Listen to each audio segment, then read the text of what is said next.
닥터필드 피부과 원장 이규엽입니다. 오늘은 맑고 깨끗한 피부를 원하신 분들이 궁금해하는 미백 레이저에 대해서 알려드리겠습니다. 모든 질병이 그렇겠지만 질병 치료의 첫 번째 단계는 정확한 진단입니다.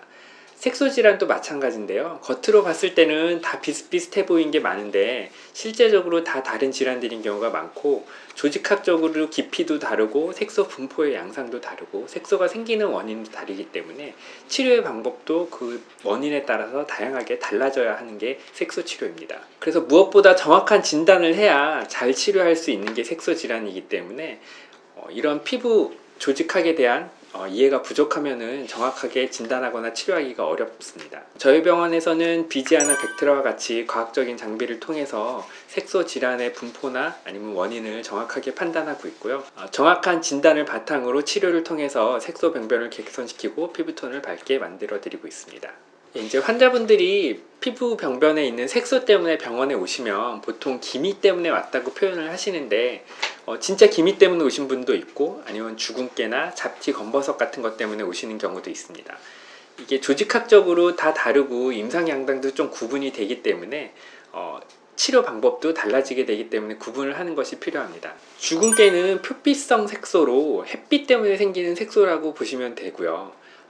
주로 햇빛이 잘 강하게 받는 이제 콧등이나 광대, 눈 아래 이쪽에 생기게 되는 게 특징적인 임상 양상입니다. 유전적인 영향도 크고 자외선의 영향이 가장 크고요. 표피에 생기기 때문에 다른 색소들보다 경계가 더 뚜렷한 게 특징적이고요. 넓고 크게 생기기보다는 이제 깨알이나 쌀알만한 작은 크기로 생기는 경우가 많습니다. 기미는 눈 아래나 광대, 드물게는 이제 이마에 생기기도 하는데 넓게 퍼져 있는 형태로 생기는 색소 질환입니다. 대부분 좌우 대칭으로 생기고요. 색소가 생기는 깊이가 표피에 생기는 경우도 있지만 진피까지 침투되어 있는 경우가 많기 때문에 경계가 뚜렷하지 않은 것이 대부분입니다. 역시 유전적인 영향도 크지만 자외선에 의해서 쉽게 악화되고 여성 호르몬의 영향을 많이 받아서 이제 여성분들한테 주로 나타나는 피부 질환이라고 볼 수 있습니다. 특히 이제 임신을 하시거나 여성 호르몬제를 복용하시거나 하면 여성 호르몬의 체내 레벨이 급격하게 올라가기 때문에 기미가 악화되는 경우가 많이 있습니다. 검버섯은 이제 편편하게 생기는 흑자라는 게 있고 좀 튀어 올라오게 생기는 지루각화증이라는 게 있는데 광노화 때문에 생기신다고 보시면 되고요. 이제 나이가 들어서 생기는 내인성 노화도 이런 검버섯을 유발할 수 있지만 피부에 이제 일광 노출이 돼서 생기는 광노화에 의해서 이런 노화성 색소 피부 질환도 잘 나타납니다. 이 밖에 오타모반이나 커피색 반점 같은 경우도 흔한 색소 질환이고요. 색소 질환의 종류가 다르면 치료의 방법이나 이런 스케줄도 달라져야 되기 때문에 정확한 진단을 먼저 하시고 치료를 시작하시는 것이 필요합니다. 만약에 잘못된 진단으로 이 색소 질환에 해야 될 치료를 다른 색소 질환에 하게 되면 원래 있던 색소가 더 진해지는 경우도 흔히 있기 때문에 치료 방법을 선택하실 때 주의가 필요합니다. 네, 절대로 하면 안 되는 레이저는 유행에 따라가는 미백 레이저라고 할 수 있는데요.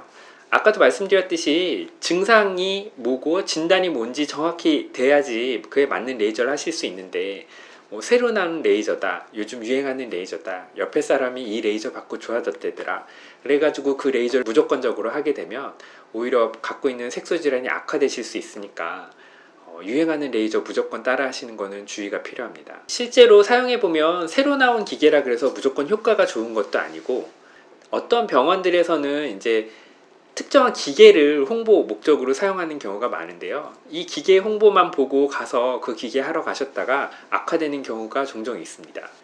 저희 병원에 오시는 환자분들 중에서도 특정 레이저 이름을, 치료 기계 이름을 거론하시면서 그 치료를 해달라고 해주시는 분들이 있는데, 경우에 따라서는 이 치료를 하면 더 악화되실 분이 그 치료를 해달라고 하는 경우도 있으시더라고요.